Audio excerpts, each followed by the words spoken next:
Ya estamos en Habla Educación, en nuestra secuencia Encuentro de Diálogo.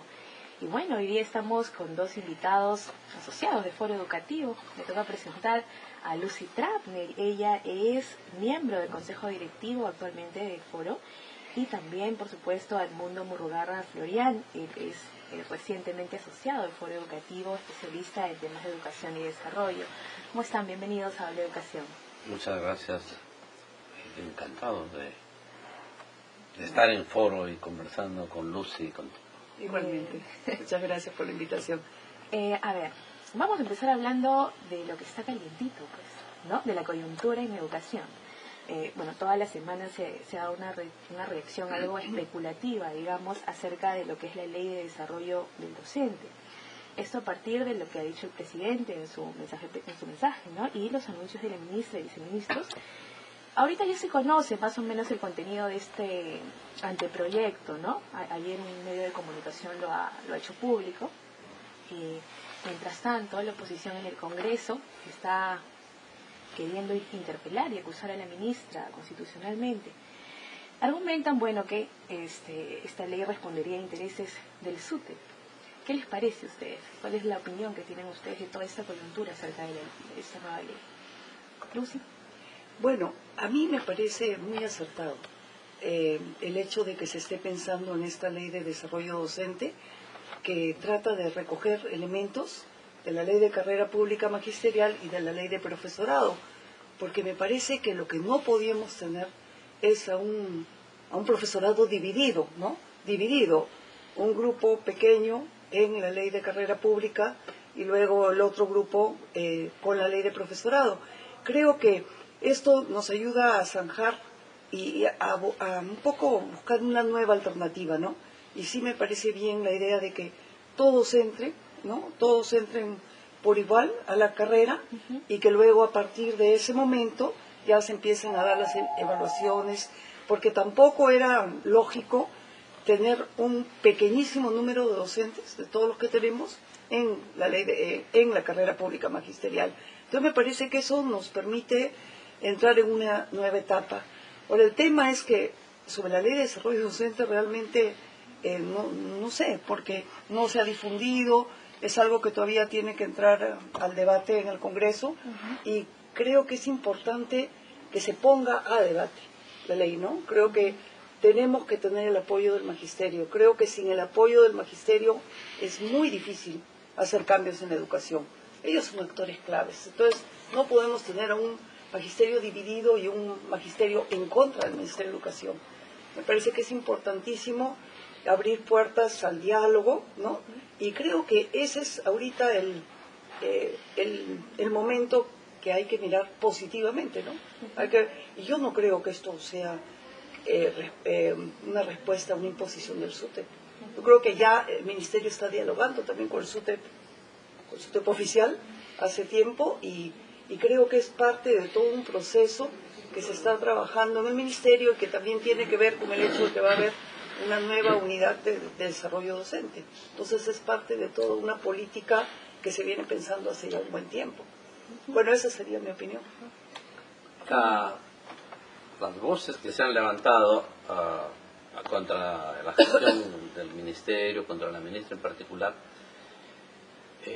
levantan un concepto de mérito que desgraciadamente el Ministerio, la gestión actual, no ha criticado. ¿Cuál es el mérito contenido en la Ley de Carrera Pública Magisterial? Para ascender se necesita aprobar una evaluación de ascenso. ¿Y cuál es la práctica de esa evaluación de ascenso? Los cuestionarios. Ese es el mérito que se le reclama a los maestros.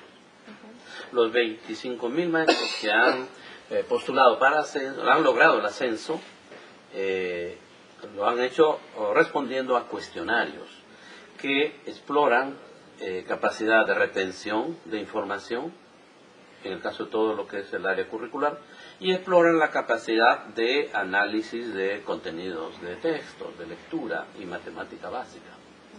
Ese es el mérito que en la práctica ha puesto en acción esta ley de carrera pública magisterial, o sea, el gobierno que la implementó. Pero ese es el mérito de nosotros los profesionales de educación. Nosotros somos profesionales de la retención de información, o sea, de la memorización. Esa es nuestra profesión, memorizar. O hacer análisis crítico de texto. Si ese fuera la esencia de nuestra profesión, yo jamás hubiese entrado en esta profesión, y miles de gente. Es más, lo más precioso, más grandioso, lo que está detrás de la profesión docente. Nuestra profesión es la más bella de todas, porque consiste en conseguir, así como el jardinero riega la plantita, la semillita para que florezca y nos dé esa preciosura de colores y de sabores, la del maestro, la de la maestra es que esa inmensa potencialidad de los seres humanos florezca y seamos partícipes de esta maravilla que presentan las culturas en toda la humanidad. Nosotros somos, y lo decía Rabindranath Tagore, el literato hindú, jardineros del alma. Es decir, nuestra profesión es de los aprendizajes, de que florezcan los seres humanos, y exigimos que se nos evalúe ahí. Y el único mérito que yo recupero de la ley de profesorado es que en su artículo 37 por primera vez dice que se evaluará el desempeño laboral. Y añade que ese desempeño laboral consiste en dos cosas: puntualidad, y dos, eficiencia docente. Y ahí se abre la ventanita para recuperar nuestras dignidades profesionales del aprendizaje. Entonces, el mérito que debió la gestión impulsar, si es que estaba convencida, mi temor es que no están convencidos la gestión actual, de que el mérito que tenemos que reclamar es el de ser profesionales del aprendizaje. Y por eso es que un acierto del ministerio, de la ministra, cuando lanzó esta campaña de los aprendizajes. Pero ¿quién logra los aprendizajes? Los maestros. Entonces, si no tienes a los maestros de tu lado, no puedes lograr aprendizajes. Y ahí se puede dar la unidad, el consenso alrededor del logro de aprendizajes como uno de los vectores para evaluar al magisterio. Se puede dar el consenso y construir la unidad del magisterio con el ministerio. Entonces, los que critican ahora a la ministra y a la gestión dicen que está abandonando el criterio de mérito para los ascensos. Y claro, está reclamando que el mérito sea aquel de responder cuestionarios. Ese mérito no es lo que reclama la sociedad. Tú, Lucy, todos mandamos a nuestros hijos, nietos, parientes a la escuela para que aprenda.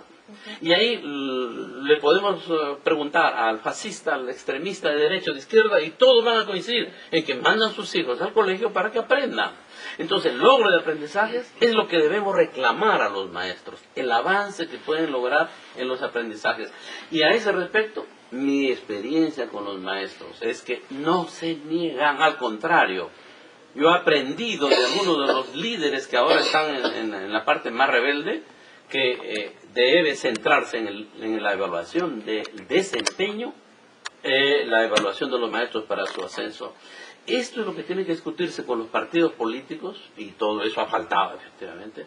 Pero yo pienso, mi constatación es que durante el año ha faltado esta claridad, o sea, que tenga claro qué cosa es el mérito. ¿Es el mérito el que aplicó la gestión chalananista, o es otro el mérito, el que nos puede hacer unanimidad desde el empresario hasta el último agricultor, desde el poblador amazónico hasta el altiplánico, de que lo que queremos son aprendizajes y que avance eso?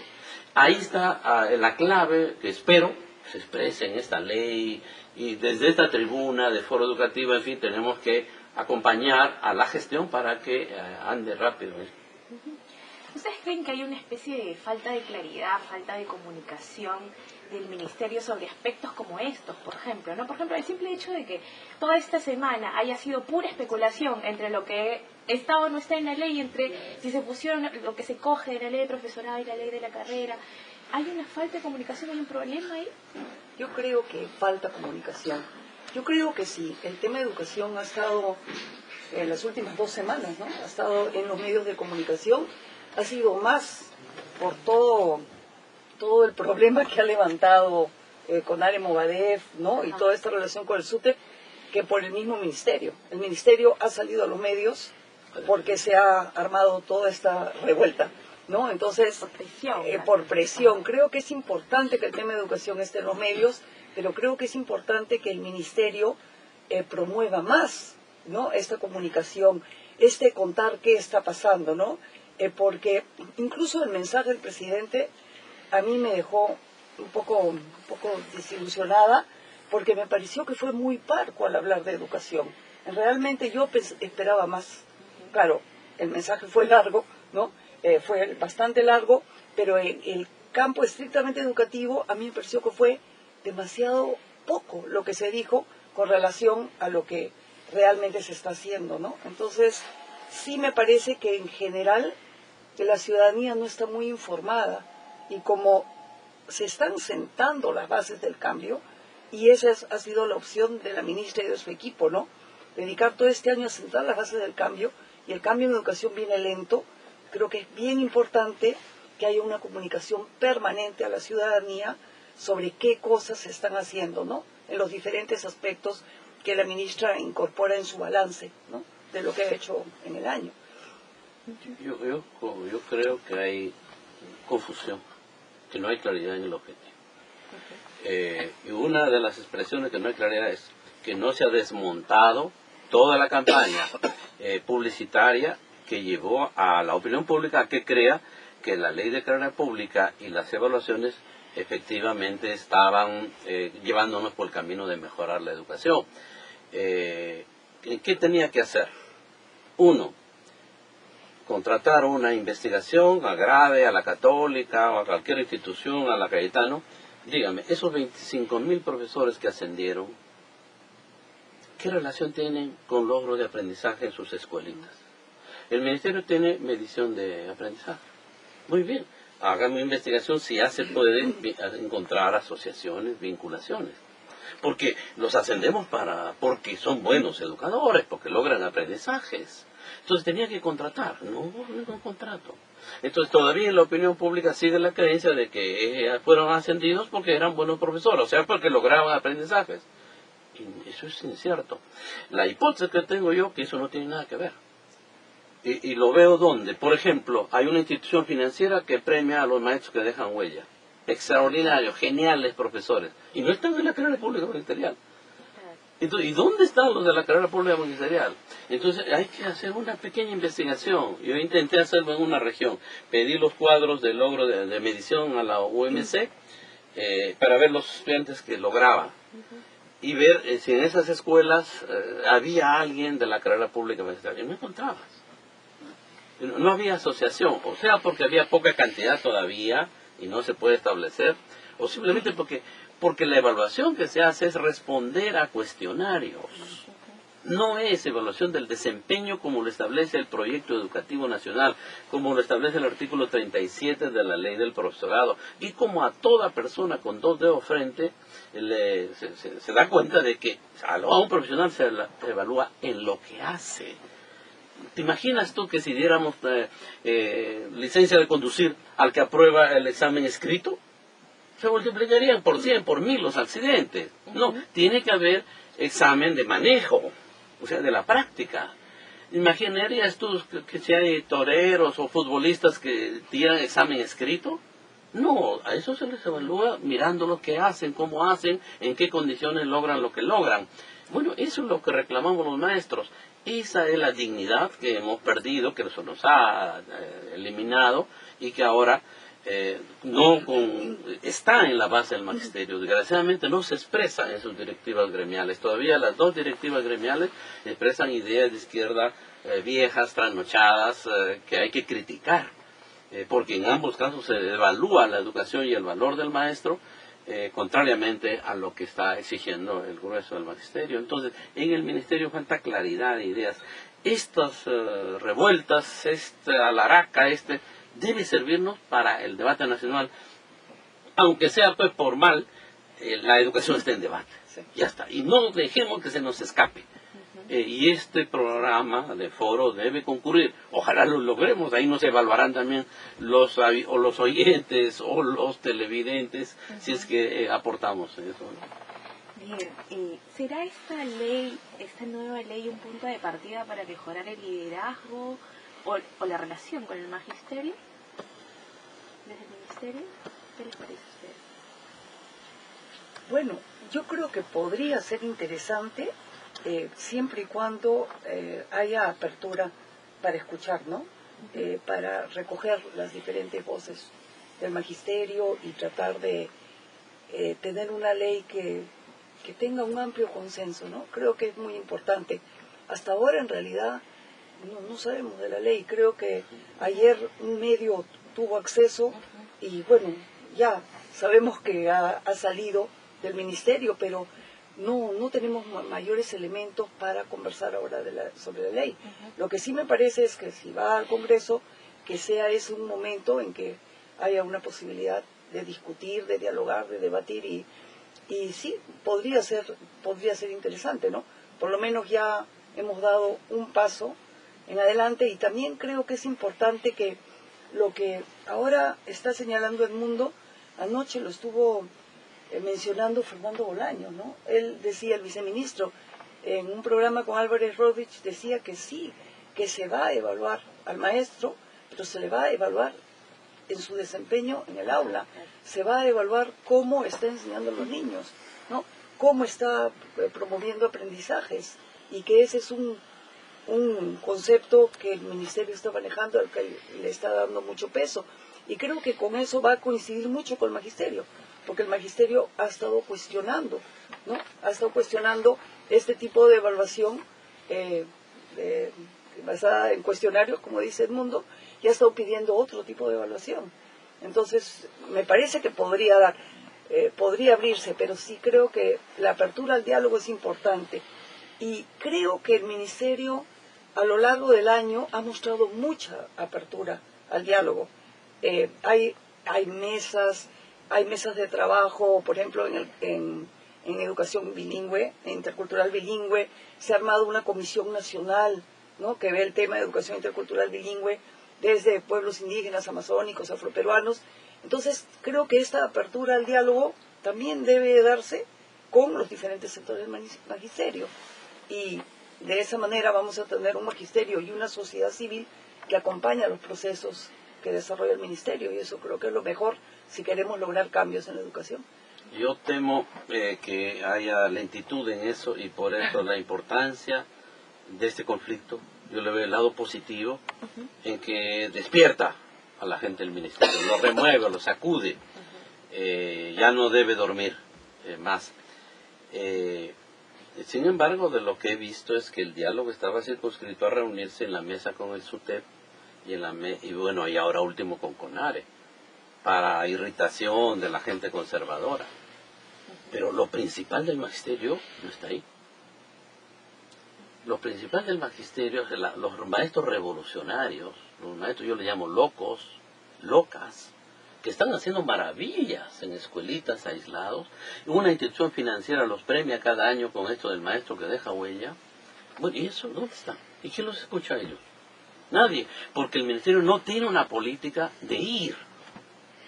No han ido, el ministerio ha ido a hablar con los gobiernos regionales, pero ha ido a hablar, a meterse en las asambleas de los maestros, que tiran piedra. Sí, señor, que tiran piedra, que hablan en alta voz y no tienen derecho a hablar en alta voz. ¿Viven en un paraíso los maestros? No. Entonces hay que saber escuchar también. Así como una madre sabe escuchar la majadería de su hijo y su pataleo, entonces hay que saber también, el gobernante tiene que saber escuchar, y no hay que tenerle miedo a eso. Entonces, eso no ha ocurrido. Ojalá que a partir de ahora ocurra.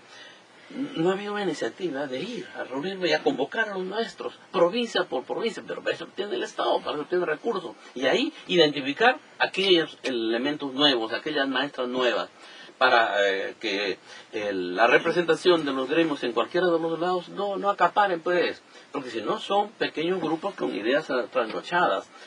La experiencia que yo tengo es muy optimista. Todos estos años voy, y la gente que ideas trasnochadas pues es un 10%, el resto nuestro dice, vamos, entremos a otra cosa.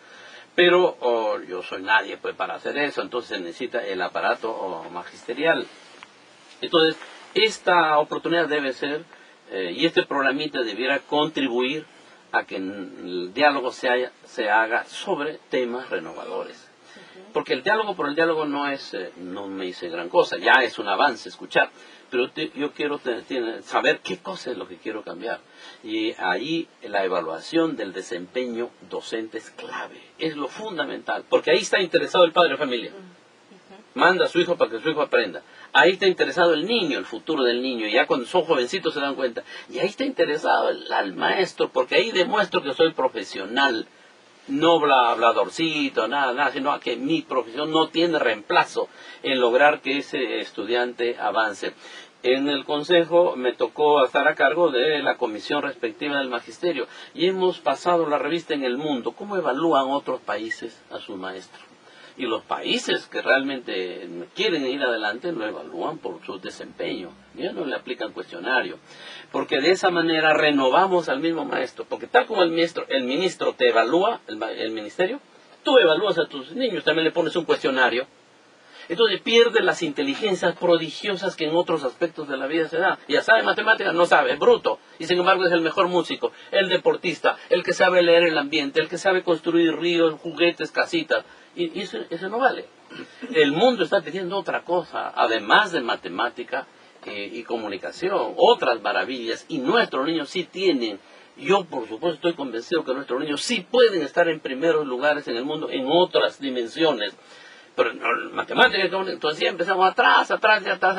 Oye, vamos a ver quién sabe leer el ambiente. ¿Quién puede predecir si va a llover o no? Y yo, a ver qué le gana a un niño amazónico a un niño del altiplano. A ver qué le gane, pues ponlo con un niño de París o de Nueva York. O con un niño de Lima. No pueden competir, porque tienen otros saberes, vienen de otra cultura. Y nosotros tenemos que hacer y mostrar pues, y competir. José María Arguedas en su testamento político, aquel cuando recibió el premio Garcilaso de la Vega, él dijo, nos podrán ganar en ciencia y tecnología todavía por algún tiempo, pero en arte, en creatividad, en espiritualidad, ya pues mirámonos, y ahí vamos a estar de igual a igual con los demás pueblos del mundo. Entonces eso tenemos que tenerlo claro para el currículo.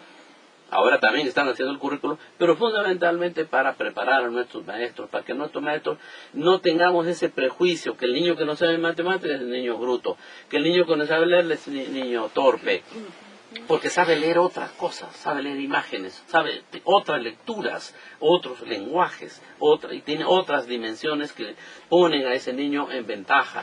Y eso es superar, justamente estamos, como Lucy ha dicho, en los aportes a esa área de interculturalidad. Y eso significa modificar las evaluaciones, los criterios de evaluación, la apertura en los vectores que se va a evaluar y el currículo. Y todo eso termina en la formación de maestros, pero eso lo hablaremos. Sí, ya, eso viene más adelante. Para cerrar con este tema, ¿qué es lo que ustedes ven detrás de los últimos hechos protagonizados por CONARE Sud?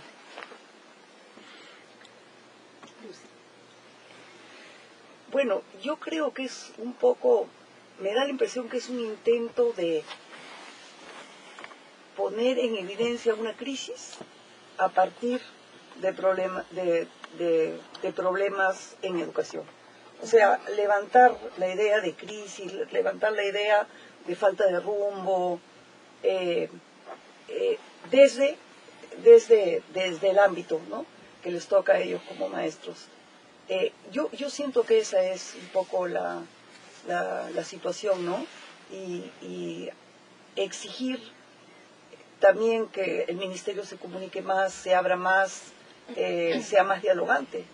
Pero me parece que ha sido fuerte la idea de un poco sembrar caos desde el aparato educativo. Esa es la impresión que me da. Mira, CONARE está llevando agua para su molino. ¿Cuál es el acierto? Lleva agua. ¿Y por qué no lo llevan otros a su molino también? O sea, yo critico su molino, pero que el que tome la iniciativa de llevar agua para su molino, bueno, lleva el uno. ¿Y por qué el ministerio no lleva agua para su molino?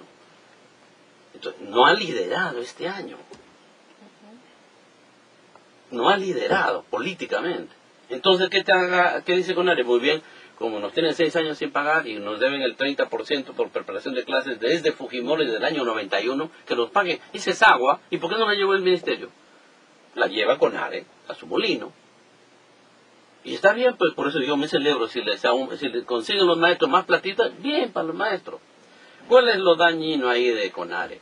que nos lleva a su propuesta para un fin político con el cual yo creo que la mayoría de peruanos no discrepamos.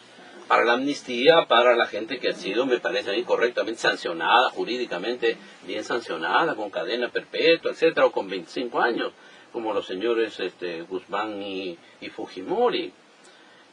No podemos nosotros respaldar un movimiento que su objetivo político es ese. Cuando tenemos objetivos políticos más realmente grandiosos, nacionales, como el dejar de ser recolectores, cazadores, como hace 10.000 años, a lo que nos han reducido ahora, y mostrar las maravillas del mundo, porque todavía, hermanita, en el Perú, yo acabo de bajar del avión, todavía, y tú encuentras en la literatura antigua de los países europeos, jauja, vale un jauja, y Perú, esa idea, y todavía la gente viene a Machu Picchu, porque no encuentra esa maravilla en otra parte del mundo. Porque quien quiere comer bien tiene que venir al Perú. Porque allá se acaban en los 4 o 6 platos que tienen.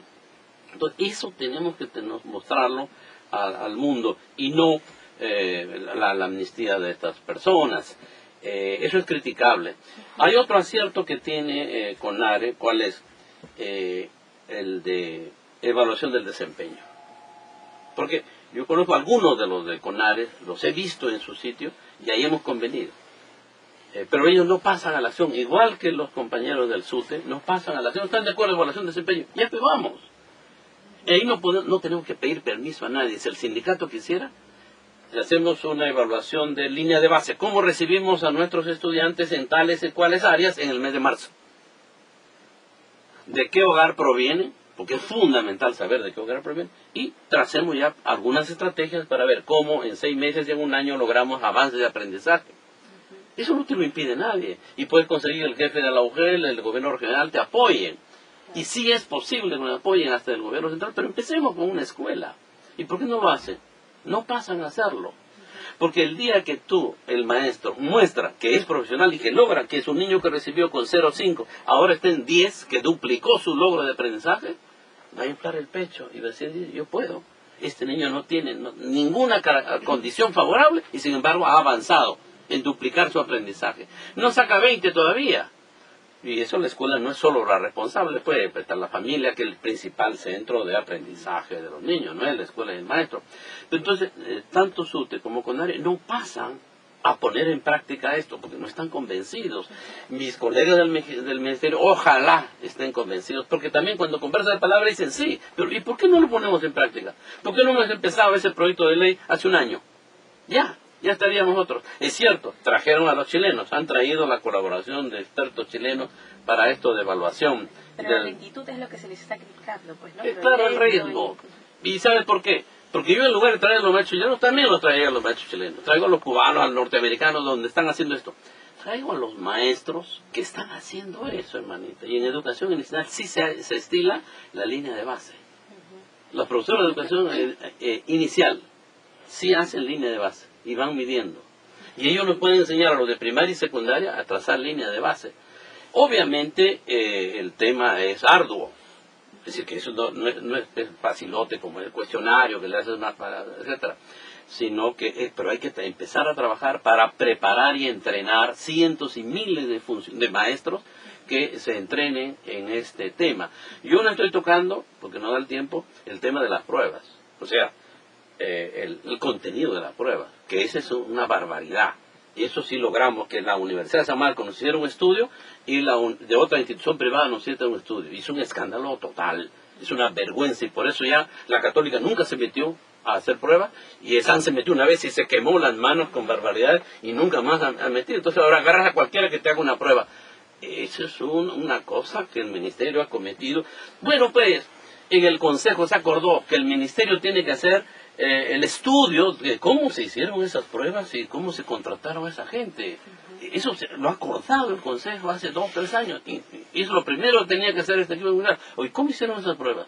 Porque hay barbaridad de barbaridades. No hay tiempo para mostrar algunas perlas en ese sentido. Pero la Universidad de San Marcos concluyó que el 48% de las preguntas eran inútiles, perversas. Y Hattari, que la otra institución, dijo que el 29% de las preguntas eran impertinentes. Y eso consultando a historiadores en las preguntas de historia, etcétera, y decían, esa pregunta no sirve. Bien, pasemos a otros temas, a otros aspectos de la gestión también. Hay 3 cosas que la gestión dice haber priorizado. Aprendizajes, desarrollo docente, del que ya hemos hablado, y gestión en educación. El cierre de brechas, sobre todo en ámbitos rurales, ¿no? De educación rural, bueno, para empezar había una fuerte inversión, ¿no? En lo que es educación rural. Redes rurales, se quieren validar escuelas de alta calidad en estas zonas. ¿Qué es lo que ustedes ven en estos avances? Bueno, yo este año no he visto avances Yo he estado mirando algunas de las redes de las escuelas que aspiran a ser marca Perú, en la zona de Selva Central, ¿no? Y bueno, lo que yo veo es que hay buena voluntad, que es muy acertada estas medidas de cerrar brechas, de trabajar pos de equidad, que es importantísimo que hayan 46 de las 72 redes de escuelas marca Perú que sean bilingües.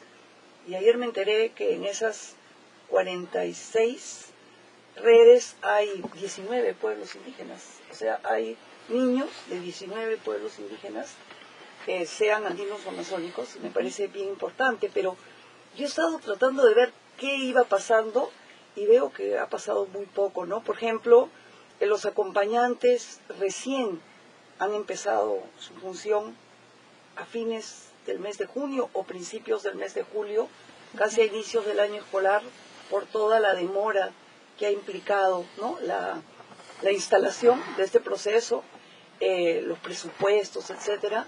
Luego he estado viendo quiénes son los maestros de algunas de estas escuelas y me parece que es algo que el próximo año se va a tener que corregir, porque, por ejemplo, en una de estas escuelas de una red, he visto que el director es un maestro mestizo, o sea, no tiene condiciones para desarrollar educación intercultural bilingüe. El otro maestro ha estudiado cómputo, informática, no sabe nada de educación. Y el tercer maestro de esta escuela es un egresado de la secundaria.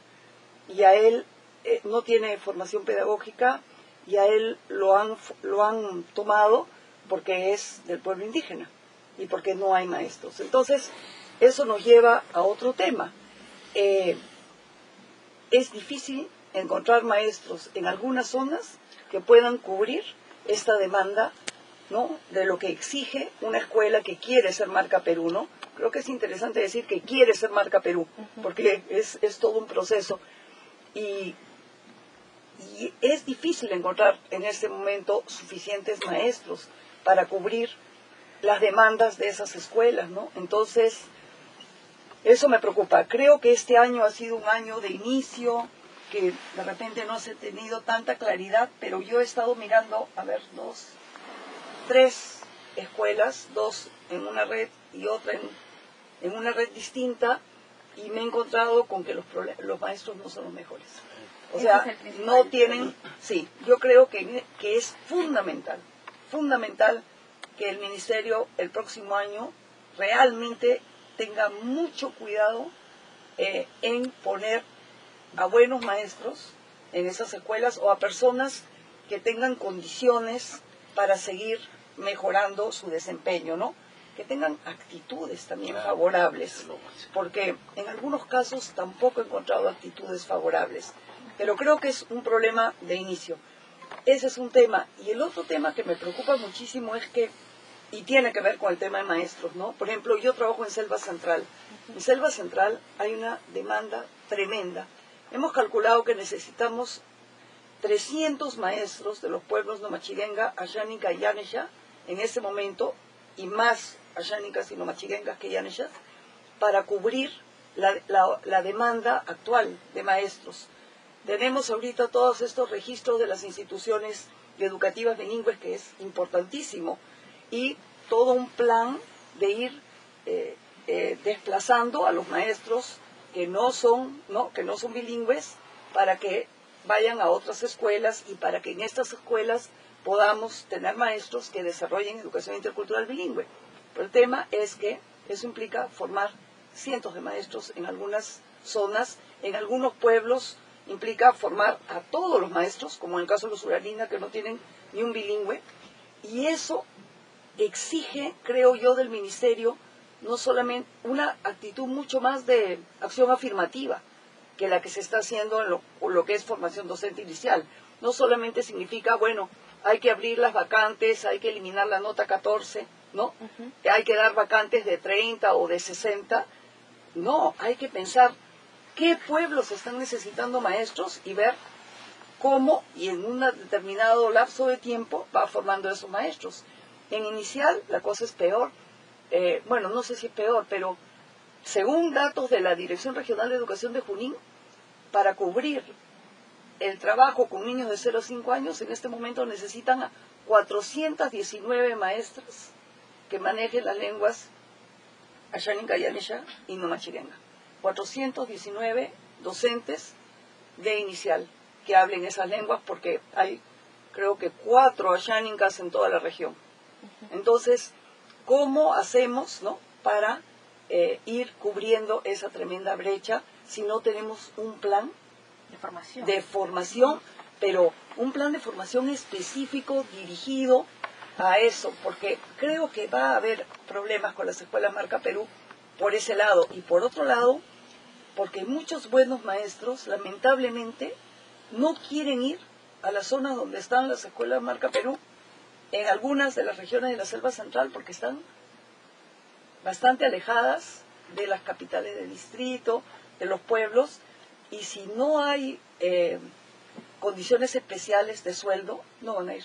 Entonces creo que eso también hay que pensar, ¿no? ¿Qué estímulos se le da al maestro para que quiera ir a trabajar en esas escuelas? Y esa es un poco la situación que veo. No he visto avances en capacitación en esas zonas, ¿no? Y solamente sí he visto que ahorita, hace poquísimo, hace menos de un mes, ya los acompañantes han empezado a ir a las escuelas. Y esa es un poco la situación que encuentro de la zona que yo conozco, ¿no?